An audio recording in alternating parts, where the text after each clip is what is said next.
hemos dividido esta charla en 4 grandes ejes para discusión, pero también para reflexión. El primero de ellos es la gobernabilidad, la construcción de la gobernabilidad. Y tenemos una ventaja con los 3 punteros.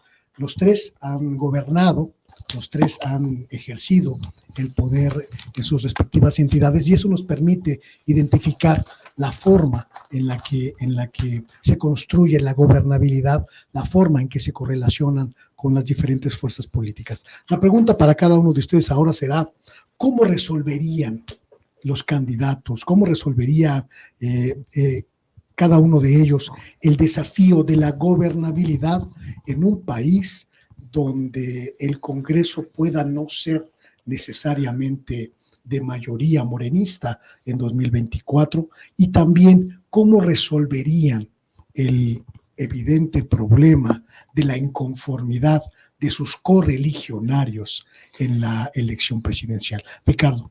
A ver, preciso algunos datos que resultan importantes aquí a nuestro diputado.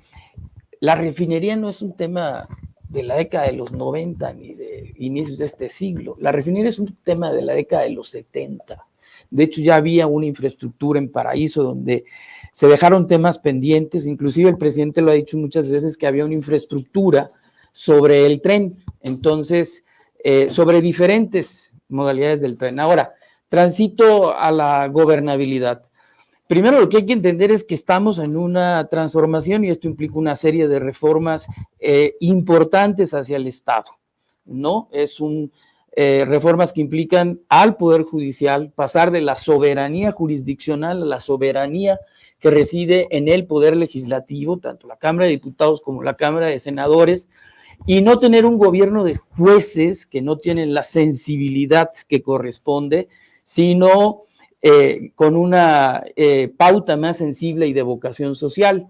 También está pendiente la reforma electoral o político-legislativa, porque ahí se conjugan todos estos temas, y pasar de un modelo de Estado que estaba viendo hacia arriba a un modelo que vea hacia abajo, que permita la integración de la clase media, la movilidad social y que abata la pobreza, ¿no?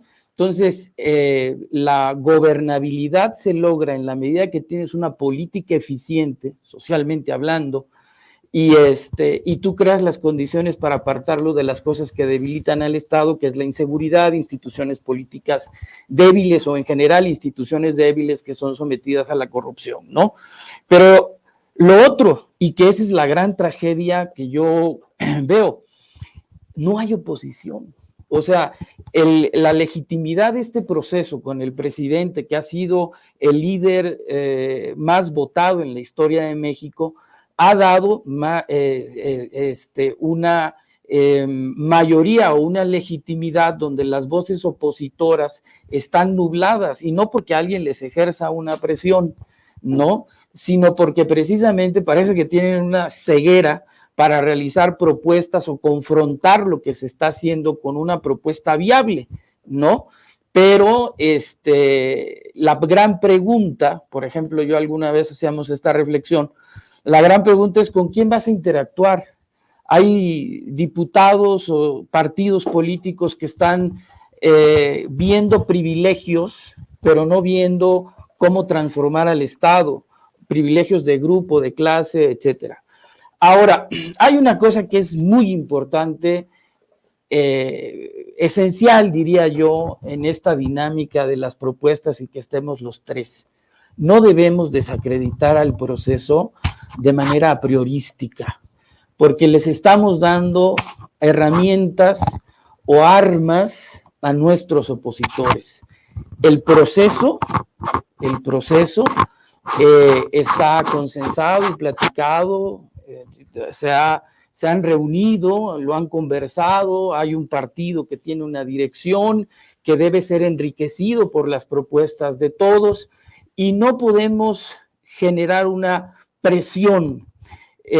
Hay elecciones en el Estado de México, hay elecciones en Coahuila, son los tiempos políticos que no nos deben desbordar, ¿sí? La historia se va escribiendo paso a paso, ¿no? no podemos partir de victimizaciones, ¿no? Porque también sería muy ligero, por ejemplo, si nos ponemos en esa lógica de los dados cargados, pues entonces les diría que Adán fue el último que se incorpora al escenario nacional y es el que en términos de posicionamiento pudiera estar en desventaja, pero resulta que ha tenido un crecimiento en cuestión de meses que muchos no han tenido en años, ¿no?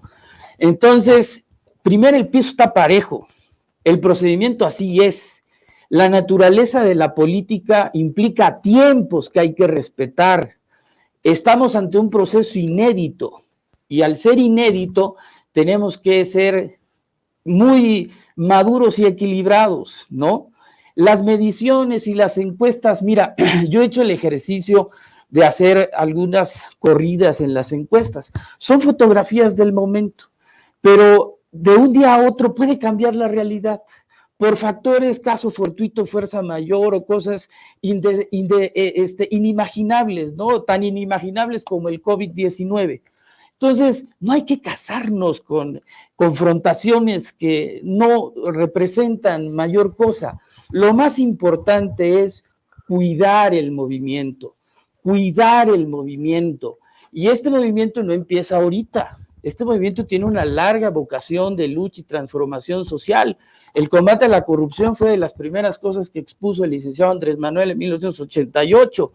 El petróleo como apalancamiento y como un aporte hacia las políticas sociales, la generación de infraestructura del municipio libre, pero fortalecido con un buen presupuesto, lo dijo desde la década de los 80, ¿no? Entonces, centrarnos muy bien en el momento histórico, no es tiempo de pegarnos sombrerazos ni codazos, los tres son muy buenos candidatos y definitivamente habrá uno que gane y hay que tener la humildad en la derrota, pero también la humildad cuando se gane, ¿no? No estamos como para diferencias, creo que hay que cuidarse el país y más allá, porque esto lo ha dicho el presidente, y creo que es un punto muy, muy importante, incluso el propio secretario de Gobernación lo ha dicho, que es, con independencia de todo, primero la gente, la vocación social, cuidar el proyecto, no generar diferencias. Digo, no de a gratis está la Secretaría de Gobernación, que es la más conciliadora de todas, pero lo más importante es que fortalezcamos este proceso, que no le demos herramienta a los adversarios para el ataque. Yo sí veo un proceso equilibrado. Creo que esto no se trata ni de un derecho de antigüedad, ni de un derecho de sustitución, sino de habilidades y competencias. Tampoco creo que sea un derecho basado en el género. Creo que es de habilidades y competencias de quién puede continuar, como dijo el presidente, hacer un cambio con continuidad, lo dijo en alguna conferencia matutina el presidente de la República, porque había cosas que ajustar y había cosas que cambiar y había cosas que profundizar, ¿no? La reforma al Poder Judicial, el poder generar las condiciones para que la Guardia Nacional pueda estar adscrita a la Secretaría de la Defensa Nacional, la reducción del Poder Legislativo, etcétera. Pero ante todo, ante cualquier diferencia, debe prevalecer la capacidad de conciliar y de generar propuestas incluyentes y en beneficio de todos. Y lo de la inclusión en Tabasco, nosotros desde 2016 finales en Tabasco, a mí me tocó participar con Adán y otro grupo plural de tabasqueños de diferentes disciplinas y se estableció un plan de trabajo se llamó Proyecto Social de Gobierno en Tabasco. Y se estableció una agenda legislativa precisamente considerando los tiempos políticos. El licenciado es un hombre muy metódico, no se deja presionar ni se calienta al primer hervor. Entonces, prácticamente desde el 2018 se tenía perfectamente calendarizado una serie de actividades que se vieron un poco abruptamente interrumpidas por lo del COVID, pero todo obedece a una planeación rigurosa. También así se hace política, ¿no? Pero la gobernabilidad, insisto, implica, como bien lo dijo el secretario, es la unidad ante todo. la unidad ante todo y la lealtad al proyecto, al movimiento de la Cuarta Transformación y al proceso social. Y una continuidad que ya tiene las bases, no de 2006 o de 2012, no. Este es un proyecto que empezó en 1988 con un gran colapso, un cambio del modelo económico, y en ese sentido el hoy presidente tuvo la visión de decir, oye, cuidado, y nos puede voltear a ver a muchos y decir, se los dije, que no era por ahí, ¿no? Pero lo importante, insisto, es unidad, saber generar acuerdos y cuidarnos entre nosotros, ¿sí?